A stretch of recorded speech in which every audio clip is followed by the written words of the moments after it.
This is the park area that I was talking about. We would kind of walk through this evening. Okay, and if I could get a timestamp as to where we're at on time, because I can't read the time on my phone with the live Facebook view screen open, that would be helpful. And so I'm not sure how to get that up without disrupting everything. I'm going to assume that it's getting close to 8:30 if it's not already. So it's kind of interesting here. You have to kind of watch out because there's pedestrian traffic, bicycle traffic, and then a car just went down the street here next to me.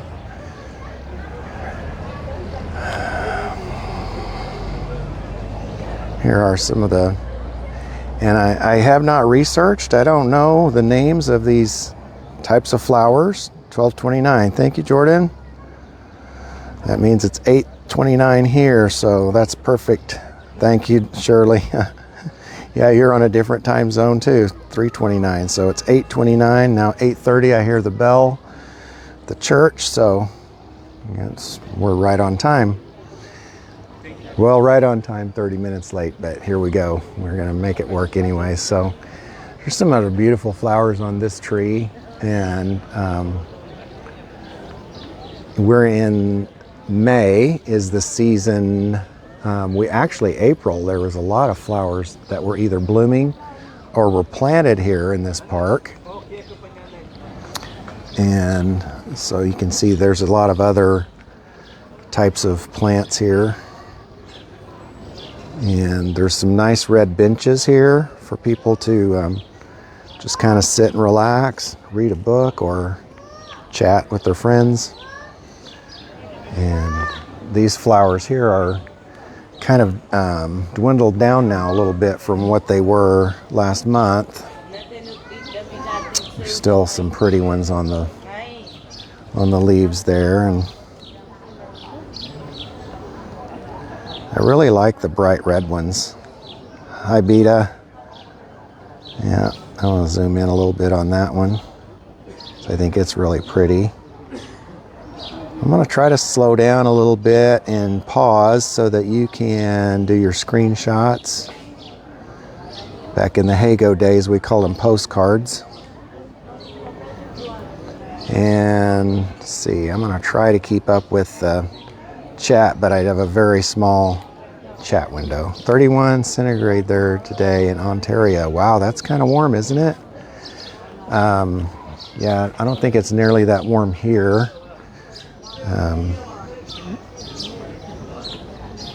I'm not sure in Celsius what the temperature would be, but I would estimate it's going to be in the 70s Fahrenheit, somewhere probably in the mid 70s. It's been pretty moderate weather here recently. And we've had some cloudy days and some partly cloudy days. Today was nice. It was mostly sunny, a little bit of clouds. And here's some more variety of these flowers that are kind of a purpley. Purpley, is that a word? Purpley looking flowers.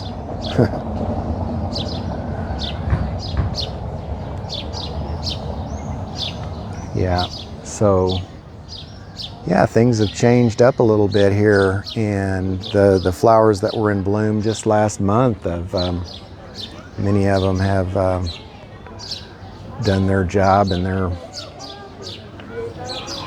gone to seed.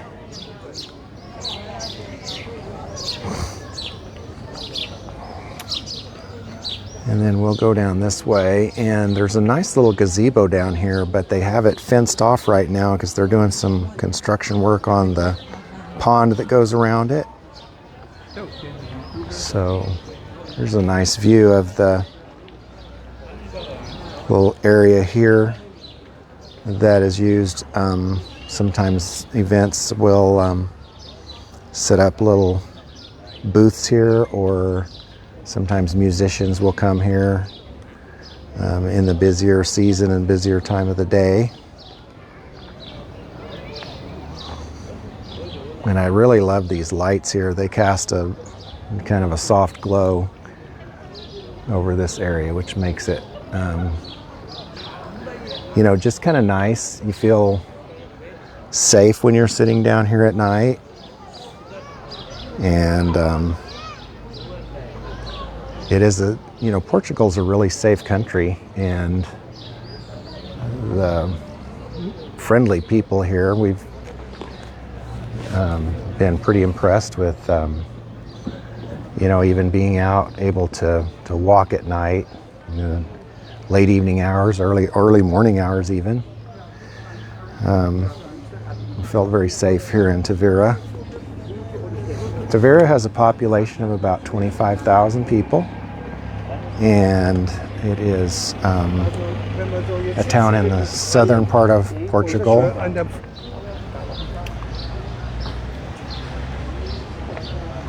And then there's some more flower gardens through the area and some more benches. Across the street is some restaurants. You'll notice that there is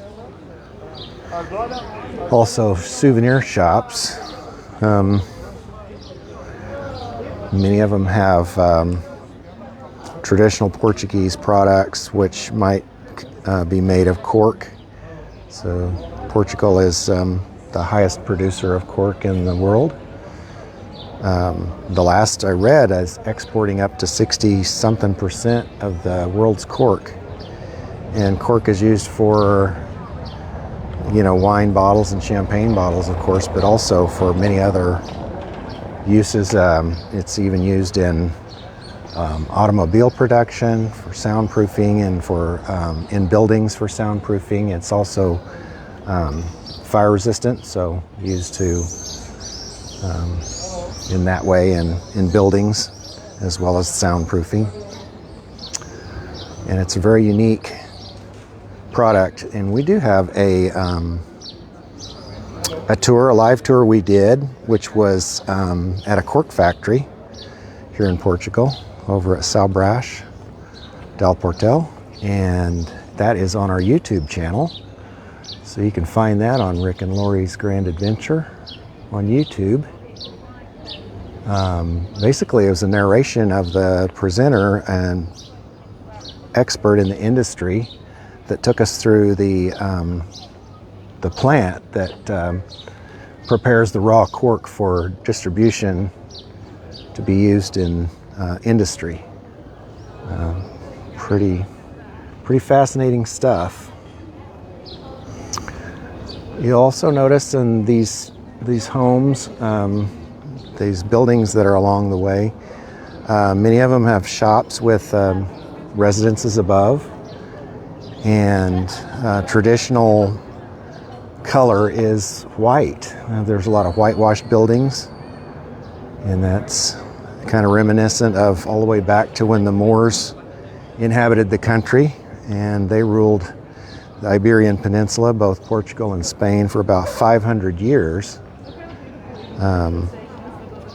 up until about the 13th century, and that's when the Christian conquistadors came and settled here and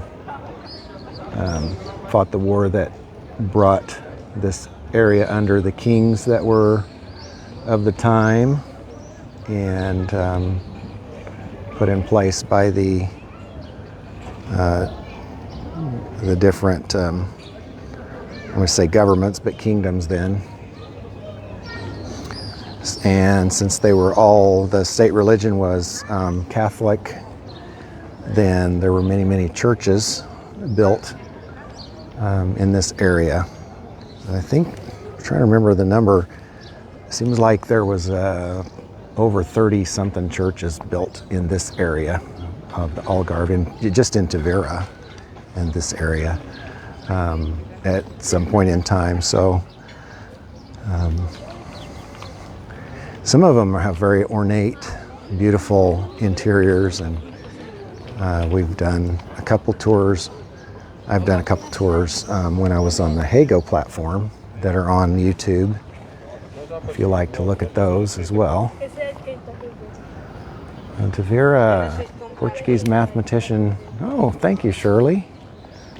That's helpful. And I'm going to go back over here this way because I think it's fascinating to see this. And I try to point this out, I think, every time I'm here. There's also one up in the castle, and it's a poinsettia tree. So before I came to Portugal, I didn't know there was such a thing as a poinsettia tree.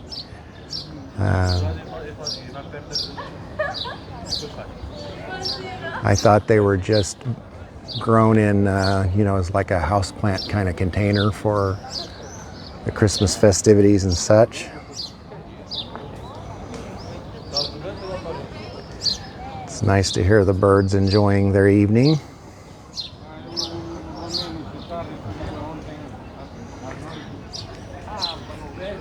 And the palm trees here are beautiful.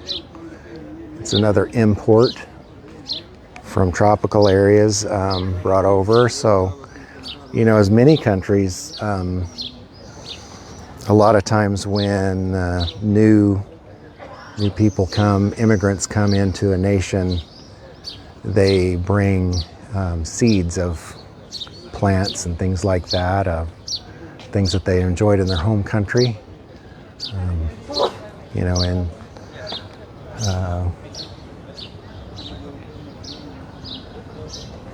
In the U.S., there's the story of Johnny Appleseed, who went across the U.S. planting apple seeds because it was a good fruit for people and to harvest and enjoy, and he made it his mission to introduce it all across the U.S. So sometimes, things are brought over that aren't as beneficial. So I'm looking north towards the Roman Bridge. And this is the Rio Gilao. I was wondering if I might be able to get another time update. I'm just kind of thinking that just want to make sure that I stay as long as I need to here to capture the evening sun and the sunset. So, but yeah, the Rio Gilao is Rio is the word for river in Portugal, just like it is in Spanish. Some of the words are the same, Portuguese and Spanish, but many are not. And Portuguese is a little bit harder language to learn than Spanish. Okay, great.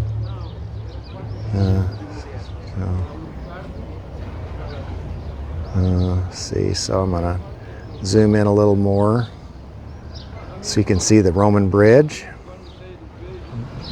And then in my lights, it looks like in my phone, it looks like the lights are flickering, and they're actually not.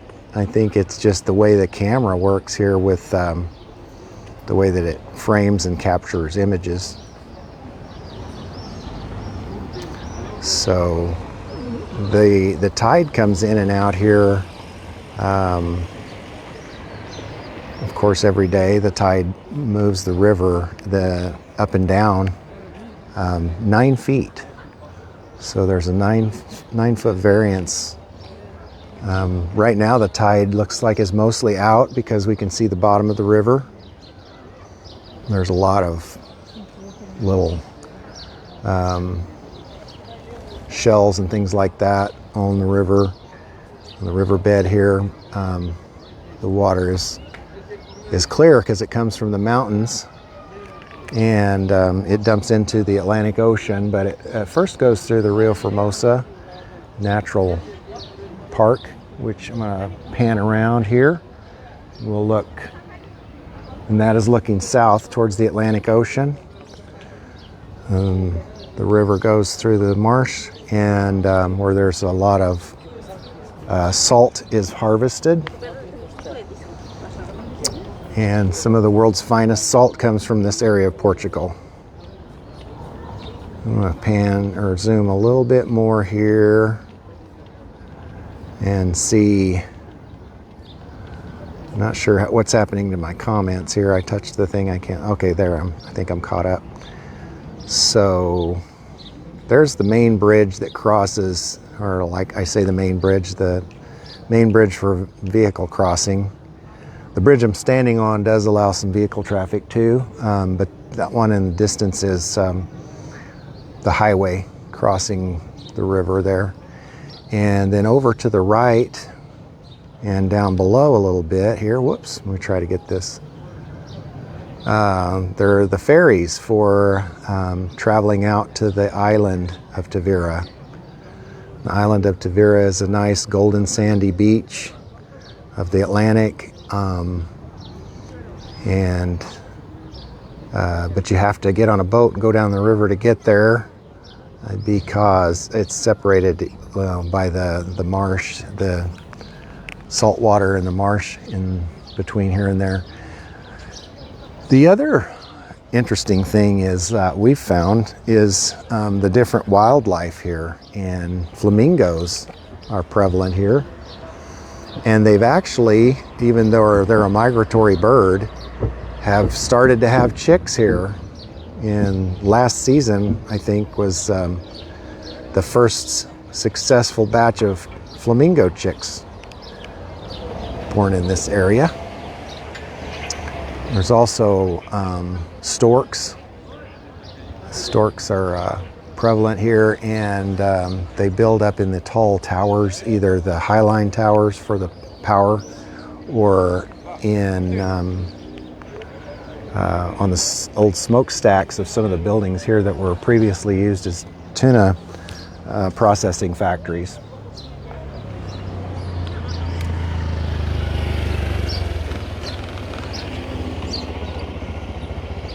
So I'll just kind of pan back over, show you where we were over here at the park.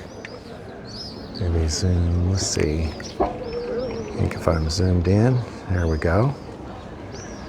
You can see the park and the palm trees and the flowers. So it's just a really lovely night. Just a slight breeze. I think I want to walk back this way towards the Roman bridge and actually get down here on the road, because I got some family here coming down the sidewalk. Oh, actually, Just a lot of people out enjoying the evening tonight. Hi. So, and it's interesting to hear all the different languages people speak, because this is a holiday zone for people from all over the world, and especially Europe. There's a lot of English-speaking expats here as well, and they've settled in this area, or some from the UK who holiday here for the summer months. And the peak season here for the tourist activity is July and August, which are considerably hotter than the rest of the year. And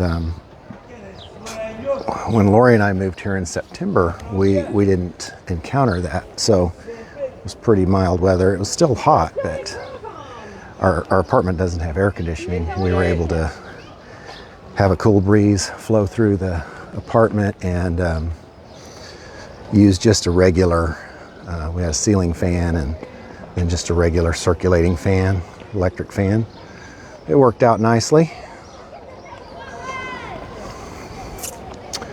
So as I come up on the Roman bridge, I'll tell a little bit of a history and folklore of that bridge.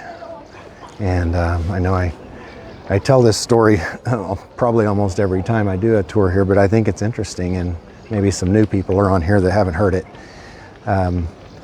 that during the Moorish occupation, as I mentioned, the Moors were from the area of North Africa called Morocco, and in that area, inhabited this area and ruled this area for about 500 years. But when the Christian crusaders came to retake this area, conquer this area. The river separated the armies and the military. The rivers were kind of a natural boundary for military zones and kingdoms. So there was the legend goes that there was a Moorish princess named Segua who met a Christian knight on the middle of the bridge here. And so they had the, forbidden love of being from the two opposing nations. And then, according to that same legend, the knights, the Christian knights, came to the one side of the bridge, and the Moorish soldiers were on the other side. And with the soldiers on each side from their country, they didn't want to be captured and lose the opportunity to have their love. And so Princess Segua cast herself over the north side of the bridge into the river, and the Christian knight, unnamed at this point, he cast himself over the south side of the river so that they would not be captured and separated. So they chose death rather than the loss of love. And so the river is actually named Rio Segua on the north side of the bridge. And if you look on the map, you'll even see that name, the Rio Segua. And on the south side, you'll see Rio Gilao. So I'm going to walk on up here to the bridge. So many times we'll hear musicians up here, probably mostly accordion players. I'm surprised there's not anybody out here this evening, but they play for tips. And then sometimes there's a violinist, a really talented young man that we enjoy listening to. And then occasionally guitars or drummers and things like that. So, but this is it's called the Roman Bridge, and it's not actually built by the Romans. This bridge was built, the original foundation for this particular bridge was in the 1600s. And then, like many buildings and structures, the 1755 earthquake in Portugal, some have heard it called the Lisbon earthquake, which destroyed a major part of Lisbon. Also damaged a lot of other municipalities in Portugal.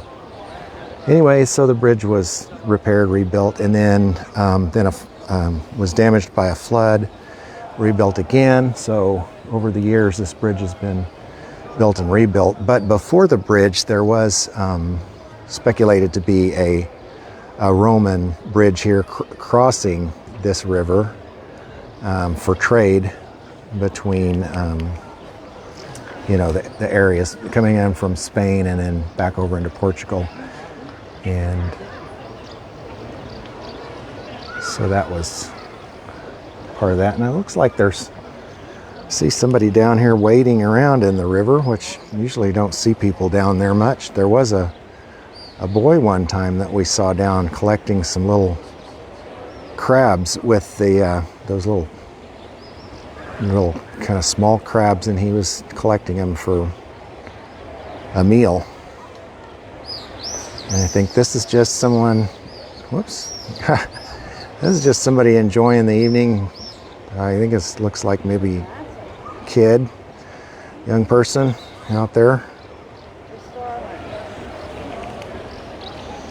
All right, so I'm not sure what the time would be.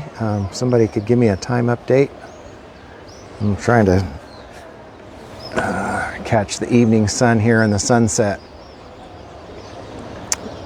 I think the sunset, last time I checked, was somewhere around 8:30 for it to actually be down below the horizon.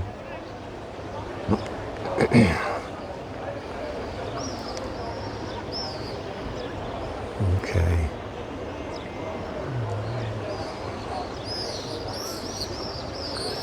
So there's a restaurant over here around the corner.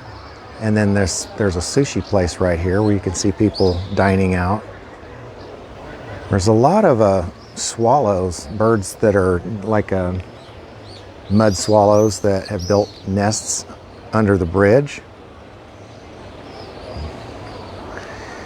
And then across the way over here, let me zoom in a little bit. There's a place called the Black Anchor, and that is a really good restaurant. Lori and I like to go there on Sunday when they have their pot roast. She gets the pot roast chicken, and I usually get the mix of the beef and the pork. Some great mashed potatoes, and the gravy is so good. You could drink it. So we always ask for extra gravy.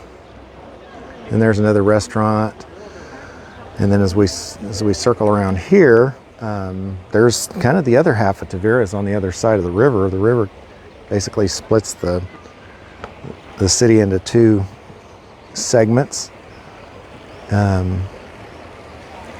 So there's been a lot of development here over the years. So you can see the cranes in the distance, the construction cranes. Due to the popularity of this area, the Algarve and Tavira.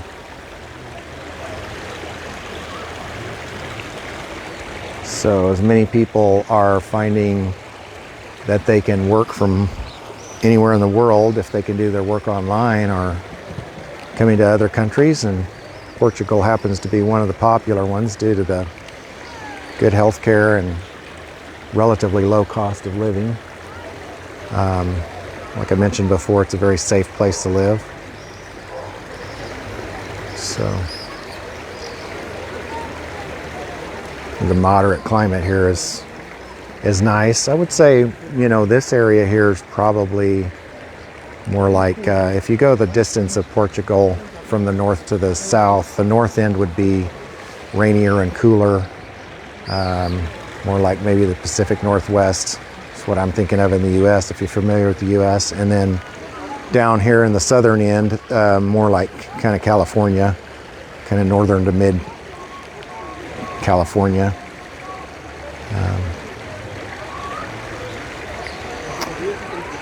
So, all right, folks. Well,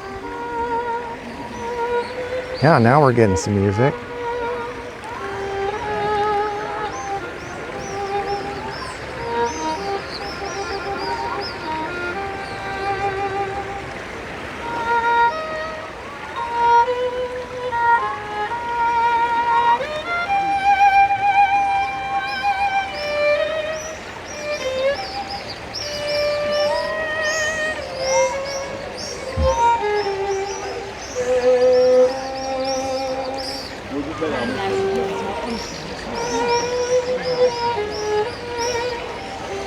This is the violinist I was talking about.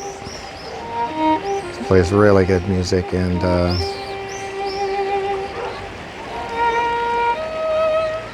seems to be practiced artist in his trade.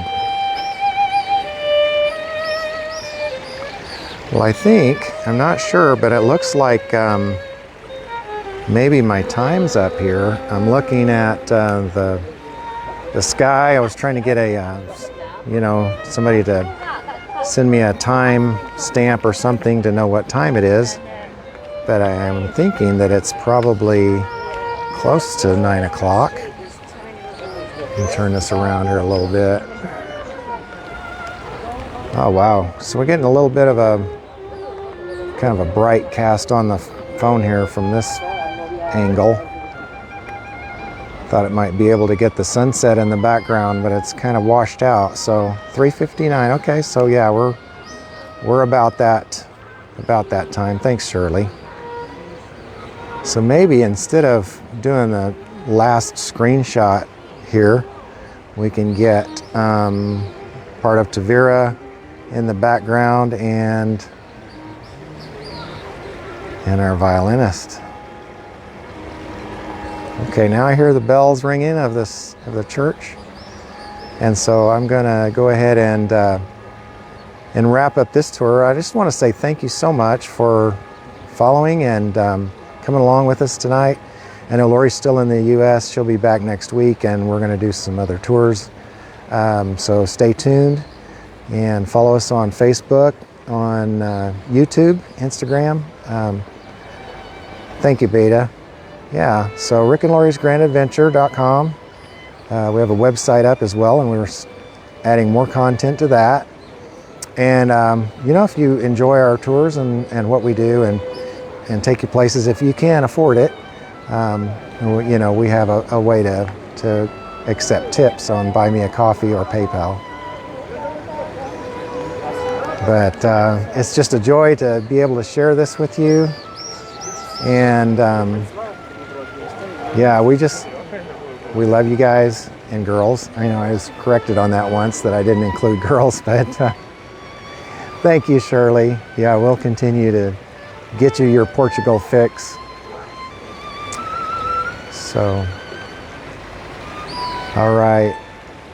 Well, again, all our love, God bless, and we'll see you next time.